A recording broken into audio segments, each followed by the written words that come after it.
And welcome back to the Sports Blast 1460 WXBR. Joining us now is Paul Perillo from Patriots Football Weekly and Patriots.com. How are you doing, Paul?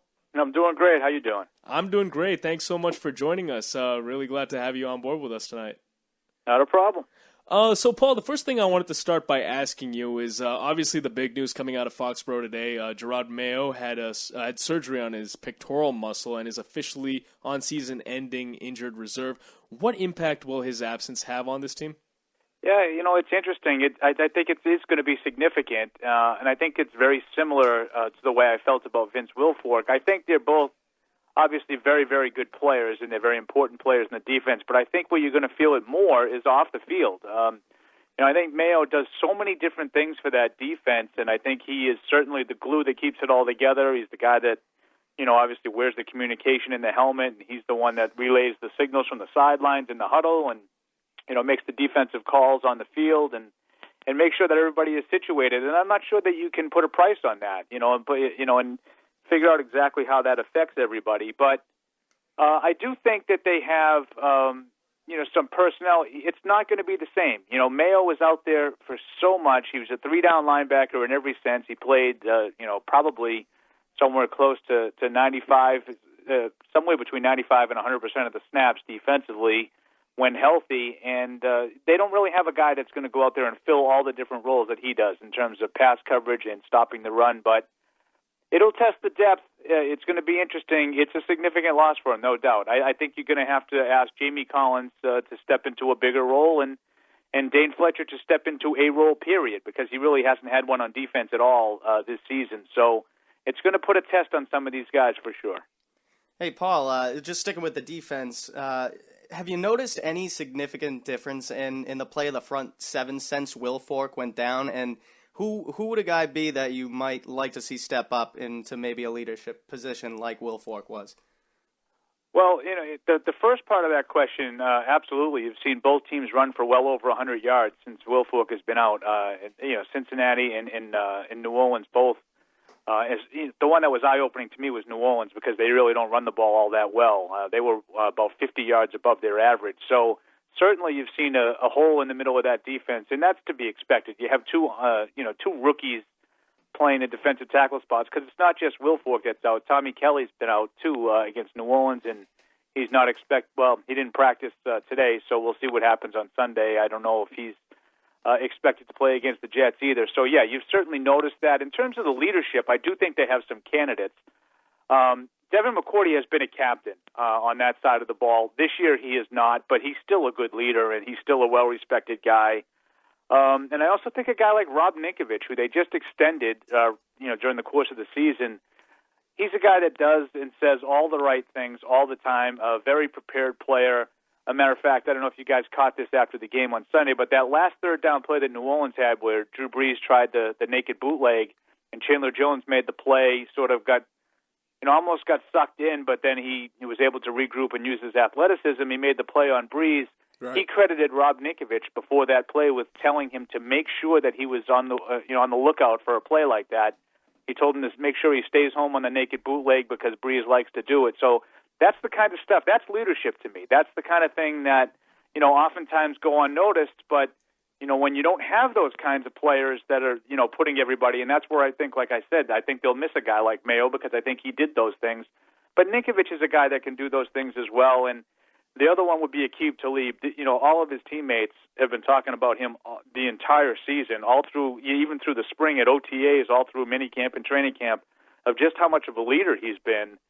The problem with Aqib is he's hurt too, and we don't know, what his status is going to be going forward. So I do think there are some candidates to be leaders, just not sure which ones they're going to be. But, right now they're missing both of their defensive captains in Wilfork and Mayo.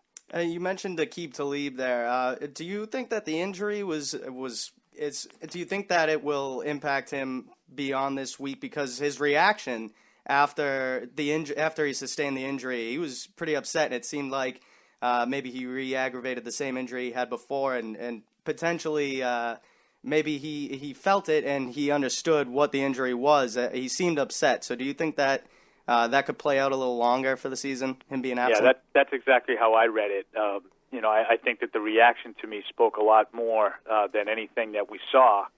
And then the fact that we saw him play with a hip problem last year. And, I don't have any information on the injury other than the fact that he wasn't out at practice today. I had some people email me in and tell me about hip flexors and hip injuries of that sort and what they take. But, who knows what to read into that. I'll say this. Last year, Aqib Talib was dealing with a hip problem, and to me, he was just an average, everyday cornerback. He helped them because the Patriots' pass defense was just terrible before he got here. And he gave them one more NFL cornerback. This year, he has been a Defensive Player of the Year candidate. He has been out of his mind in the first 6 weeks. I think he's been far and away the Patriots' best player so far, and the guy that they, quite frankly, could least afford to lose beyond Tom Brady. And to have him playing at the level that he's been playing at and then not have him, I think, is going to be a significant loss. And if he's dealing with this hip injury, I'm afraid that you're going to see the guy we saw last year, which was just average, nothing special. And I think the Patriots' defense, the improvement that it made so far in the first 6 games, to me was singularly the result of Aqib Talib playing at a level that was just above and beyond what anybody could have expected. Hey, Paul, Mark Loisel here. Anywhere on Rob Gronkowski? I wish I could tell you something. His story is becoming bigger and bigger than it really needs to be. But there are rumors all over the place coming out about Rob and his relationship with his teammates, his coaches, his family, what have you. My question for you, Paul, is do you care about this story? And do you think it impacts the Patriots in a real way at all? Yeah, I think it's a major story because I think their offense is just very pedestrian without him. And especially that's true in the red zone. You've seen them struggle, and they've been kicking a lot of field goals. And to me, first and goal at the 1-yard line against Cincinnati down 10 points, there's no doubt in my mind if they take a throw or two to Gronkowski, they score a touchdown. Right. And you can't, how many times has that happened? Who knows? You can't put a point total on the amount of attention that he'd be getting and maybe opening up things for some of these rookies who have been, struggling to be consistent. The Tompkins and Dobsons of the world, they've been struggling to sort of find their way. With Gronkowski out there, it takes all kinds of attention away, and you don't know how that changes things. So, yeah, I think it's a huge story. Unfortunately, it's not one that any of us really can intelligently talk about in terms of when he's going to be back. I mean, he could be back Sunday. We might not see him again this year. I really don't know. Yeah, it's and I just don't know what he's dealing with physically and how much this is physical, how much of this is mental. I just don't have any insight into it. I mean, I've been reading all the stories that you guys are reading, and none of them has really painted a picture for me at all. Hi, Paul. This is Brian Roach. The Jets are coming up this week. They've done better than many expected, but the Pats should beat them. What are some of the things you'd like to see from the Pats in Week 7 coming off a big victory against the Saints? Yeah, I think you make a good point about the big victory against the Saints. I think that was huge in terms of momentum to bring that into this game with the Jets. And New York has been a little bit better than I think most of us thought they would be. I thought that they would be competitive defensively, and they certainly have been. But when they've not turned the ball over offensively, they've actually been pretty good. They've moved the ball reasonably well when they can protect it. Now, the problem is when you're dealing with a rookie quarterback like Geno Smith, you're going to be dealing with injuries. You're going to be dealing with turnovers. And certainly that's been a big problem. And that was the difference in the game here in Week 2.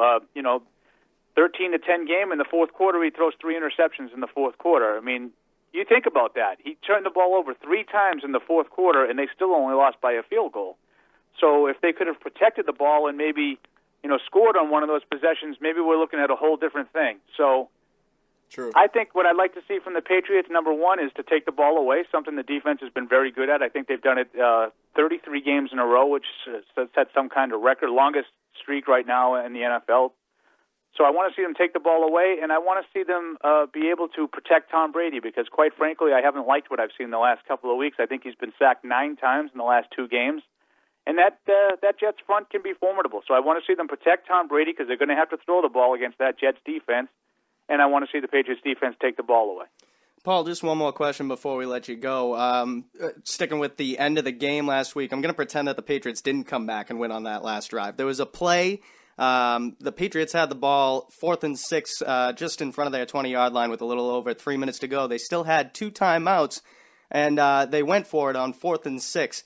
They wind up conceding 3 points, and they put themselves down by more than a field goal. Do you think that it was a good decision for Bill Belichick to do that, or did he put his team in maybe a more difficult position than they needed to be in? No, I didn't like it. I didn't like the decision at all. As a matter of fact, I think they had all 3 timeouts plus the 2-minute warning, if I'm not mistaken. I didn't like the decision.